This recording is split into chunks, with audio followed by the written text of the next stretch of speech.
Здравейте, приятели, и добре дошли в моя канал. И днес ще говорим за една изключително сериозна и болезнена тема, която засяга хиляди български семейства. Темата е удържане на дългове от пенсии, към кого ще дойдат съдебните изпълнители още в понеделник. Тази информация е жизнено важна, критично важна и засяга всеки един от вас, особено ако сте пенсионер или имате пенсионер в семейството си, който е обременен с дългове. От понеделник животът на хиляди хора може да се промени драстично. Затова ви призовавам да гледате това видео до край, да не пропускате нито една дума, защото всяка подробност е от значение. Не губете време, абонирайте се за канала още сега, натиснете камбанката, за да не пропускате важни видеа и оставете един лайк, така помагате тази информация да достигне до повече хора. Основният проблем, как беше преди и какво се промени сега, в годините назад съществуваше едно широко разпространено, макар и погрешно, схващане, че пенсиите са почти неприкосновени. Мнозина пенсионери живееха с илюзията, че ако имат дългове към банки, фирми за бързи кредити, топлофикации или ВИК дружества, то техните пенсии ще бъдат защитени от принудително изпълнение или че удръжките ще са толкова минимални, че няма да се усетят. Разбира се, законът винаги е предвиждал възможността за удръжки от пенсии, но практиката показваше по-скоро плахо и бавно прилагане на тези мерки. Често изпълнителните дела се проточваха с години, а комуникацията между институциите не беше достатъчно ефективна. Съдебните изпълнители сякаш бяха по-склонни да търсят други източници на доходи или имущество, преди да посегнат на единствения доход на възрастните хора. В последните години обаче ситуацията се промени кардинално. Причината за това е комплексна и включва няколко ключови фактора. Първо, все по-нарастващия брой необслужвани кредити и просрочени задължения, особено сред уязвимите групи като пенсионерите, принудиха кредиторите да станат по-агресивни в събирането на вземанията си. Второ, налице е значително подобрение в електронното взаимодействие между Националната агенция за приходите, Националния осигурителен институт, банките и частните съдебни изпълнители. Системите стават все по-интегрирани, а обмяната на информация по-бърза и ефективна. Това означава, че информацията за вашите доходи, включително пенсията, става достъпна почти в реално време за съдебните изпълнители, след като вече имат издаден изпълнителен лист. Трето, и може би най-важно, е затягането на практиката и унифицирането на действията на съдебните изпълнители по отношение на удръжките от доходи, включително пенсии. Вече няма място за неясноти и стари практики. Законът се прилага стриктно.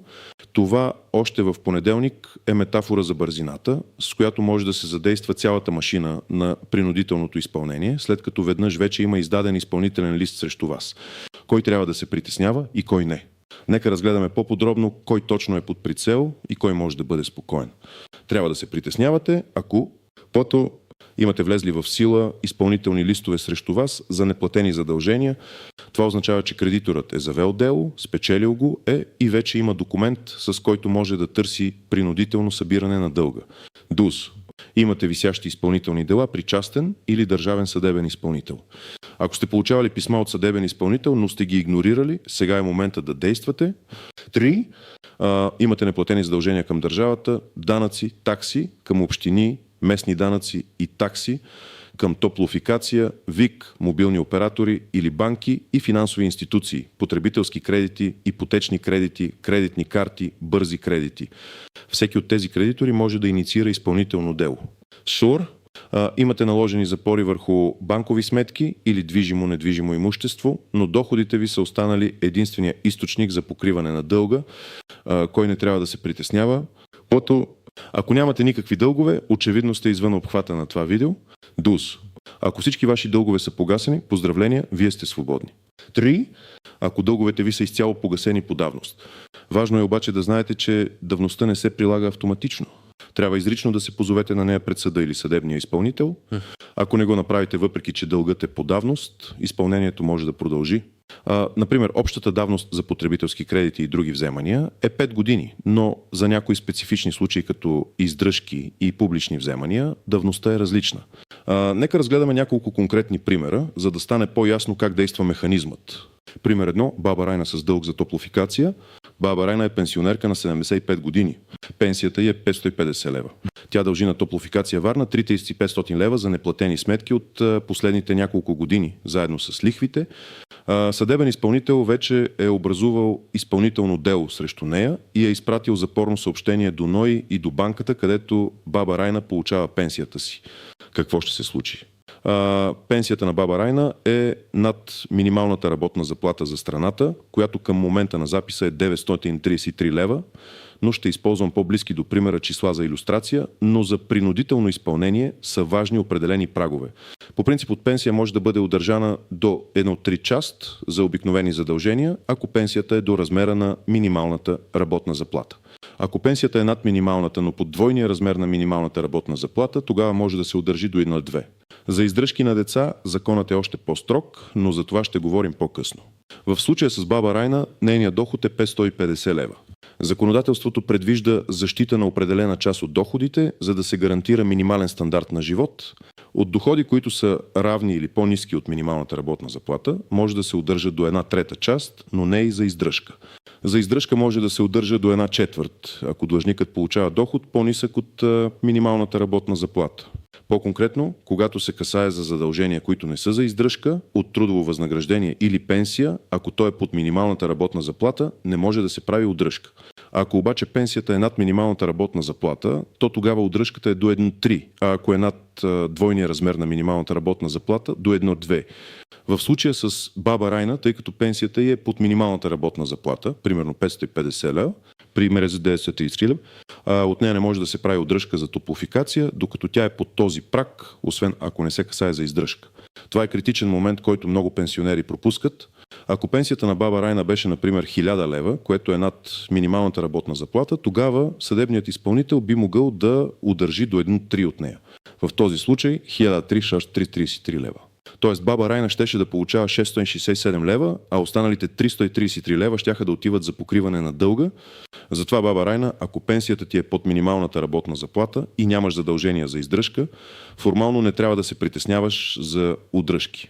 Но това не означава, че делото ще спре. Просто удръжките от пенсия няма да са възможни. Съдебният изпълнител ще търси други активи. Пример 2. Дядо Петър с бърз кредит. Дядо Петър има пенсия от 900 лева. Преди 2 години е наизтеглил бърз кредит от 1000 лева, който заради високи лихви и наказателни такси е набъбнал до 4000 лева. Съдебен изпълнител е образувал дело и е изпратил запорно съобщение. Какво ще се случи? Пенсията на дядо Петър е 900 лева. Тя е почти равна на минималната работна заплата за страната. Ако приемем, че минималната работна заплата е 933 лева, неговата пенсия е под нея. Следователно, подобно на баба Райна и от пенсията на дядо Петър не може да се прави удръжка за този вид задължение. Това е важна защита за хората с ниски доходи, но това не означава, че дядо Петър е в безопасност. Съдебният изпълнител може да наложи запор на банковата му сметка, на която получава пенсията. Тук идва един нюанс. Ако по тази сметка дядо Петър има и други средства, например спестявания или пари от продажба на нещо, то тези средства могат да бъдат запорирани. Също така, ако пенсията постъпи по сметката, то тя временно става пари по сметка, а не доход от пенсия. За да се възползва от защитата за пенсията си, дядо Петър трябва активно да действа, да уведоми съдебния изпълнител, че това е неговата пенсия и да поиска да бъде спазена забраната за удръжки под минималния праг. Пример 3. Гежа Иванова с дълг за издръжка. Гежа Иванова има пенсия от 1100 лева. Тя дължи неплатени издръжки за дете на бившия си съпруг в размер на 6000 лева. Съдебен изпълнител е образувал дело. Какво ще се случи? Задълженията за издръжка са особен вид дългове и законодателството е много по-стриктно по отношение на тях. За издръжка могат да се правят удръжки дори от доходи под минималната работна заплата, но в ограничени размери. Ако доходът е под минималната работна заплата, се удържа до 1/4. Ако е над минималната работна заплата, но под двойния размер, се удържа до 1/2. Пенсията на Гежа Иванова е 1100 лева. Това е над минималната работна заплата. Следователно, съдебният изпълнител може да удържи до 1/2 от нейната пенсия за погасяване на дълга за издръжка. 1100, това са 50 лева. Така Гежа Иванова ще получава 550 лева, а останалите 550 лева ще отиват за издръжка. Това показва колко важно е да се знае видът на задължението. Изключения, подводни камъни и неочевидни нюанси. Сега да преминем към изключенията и по-сложните моменти, които често убягват на хората, което Защита на банковите сметки, това е един от най-големите подводни камъни. Много пенсионери си мислят, че щом пенсията им е под необлагаемия минимум, тя е защитена и по банковата сметка. Не е съвсем така. Когато пенсията постъпи по сметката, тя се смесва с други евентуални средства и губи характера си на пенсионен доход, превръщайки се в пари по банкова сметка. По закон, върху банкови сметки, ако няма друго защитено имущество, може да се наложи запор. За да се запази защитата, трябва да уведомите писмено съдебния изпълнител, че по сметката постъпват единствено доходи от пенсия и че тези доходи са под необлагаемия минимум. Трябва да приложите и доказателства, извлечения от НОИ за размера на пенсията и банково извлечение. Също така има законодателни разпоредби, които защитават минимален баланс по банкова сметка, който е равен на минималната работна заплата от запор. Но това също изисква активно действие от ваша страна. ДУЗ. Множество дългове. Какво се случва, ако имате няколко различни дълга, например един за топлофикация, един за банка и един за издръжка? Съдебният изпълнител е длъжен да спазва определен ред на удовлетворяване на вземанията. Обикновено задълженията за издръжка имат предимство пред всички други. След това идват другите дългове, като често тези, които първи са образували изпълнително дело, получават своите удръжки преди останалите.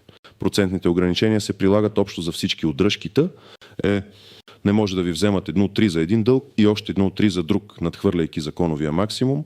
3. Видове пенсии, които са защитени. Някои видове социални плащания и помощи не са обект на принудително изпълнение. Например, целеви помощи за отопление, помощи за хора с увреждания, помощи за социално слаби и други специфични социални плащания, които имат характер на социално подпомагане, а не на осигурителен доход. Важно е да разграничавате обикновената пенсия за старост или инвалидност от социалните помощи, които не подлежат на запор. СУР. Ролята на банките. Когато съдебният изпълнител изпрати запорно съобщение до банка, тя е длъжна да го изпълни. Банката не може да преценява дали дългът е справедлив или не, нито дали ще наруши вашите права. Тя действа като посредник и изпълнява заповедта. Ако банката получи нареждане да запорира сметката ви, тя ще го направи, докато не получи друга инструкция от съдебния изпълнител или съда. Ето защо е толкова важно да комуникирате с съдебния изпълнител и да докажете, че постъпващите средства са защитени от запор. 5. Грешки и давност. Често срещана практика е съдебни изпълнители да образуват дела за дългове, които са изтекли по давност или са платени. Могат да възникнат и грешки с идентичността, особено при съвпадение на имена. В тези случаи имате пълно право да обжалвате и да се защитите. Но, пак повтарям, давността не се прилага автоматично. Трябва изрично да се позовете на нея. Ако получите призовка за изпълнително дело за дълг, който смятате за погасен по давност, не го игнорирайте. Консултирайте се с адвокат веднага. Практически съвети, какво трябва да направите. Ако сте пенсионерите и имате дългове, ето какво трябва да направите стъпка по стъпка, за да защитите правата си. Стъпка 1. Не изпадайте в паника, но действайте незабавно. Времето е от съществено значение. Колкото по-рано реагирате, толкова по-голям е шансът да защитите доходите си. Не чакайте да ви спрат пенсията или да ви запорират сметката. Стъпка 2. Проверете цялата си кореспонденция. Внимателно прегледайте всички писма, които сте получили през последните години, особено тези от съдилища, съдебни изпълнители, банки или фирми за събиране на дългове.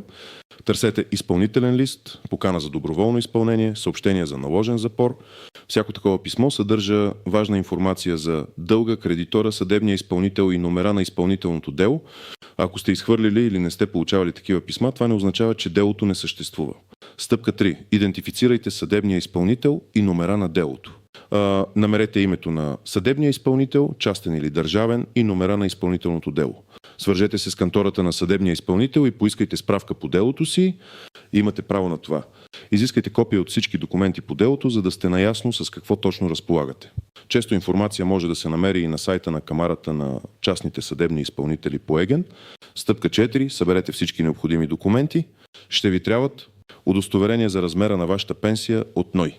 Извлечение от банковите сметки, по които получавате пенсията си за последните няколко месеца, за да докажете, че по тях постъпват само пенсионни доходи. Всички документи, свързани с дълга, договори за кредит, фактури, писма от кредитори, разписки за плащания, ако сте правили такива. Стъпка 5. Потърсете правна помощ. Това е най-важната стъпка. Консултирайте се с адвокат, специализиран в изпълнителното производство или потребителското право. Той може да прегледа документите, да установи дали има основания за обжалване, дали дългът е по давност или дали са допуснати процесуални нарушения. Адвокатът ще ви помогне да подготвите необходимите документи и да предприемете правилните действия. Ако нямате финансова възможност за адвокат, проучете възможностите за безплатна правна помощ от Българския адвокатски съюз или от неправителствени организации. Знайте правата си, не се страхувайте да питате и търсете квалифицирана правна помощ. Вашия живот и финансова сигурност зависят от това. Надявам се, че това видео ви е било полезно и сте научили много нови и важни неща. Ако имате въпроси, ако искате да споделите своя опит или история, моля, направете го в коментарите отдолу. Вашите истории могат да помогнат на други хора, които се намират в подобна ситуация. Не забравяйте да оставите един лайк, ако видеото ви е харесало, и най-вече абонирайте се за канала, за да продължим да се информираме и да се подкрепяме взаимно. Благодаря ви, че бяхте с мен и до нови срещи!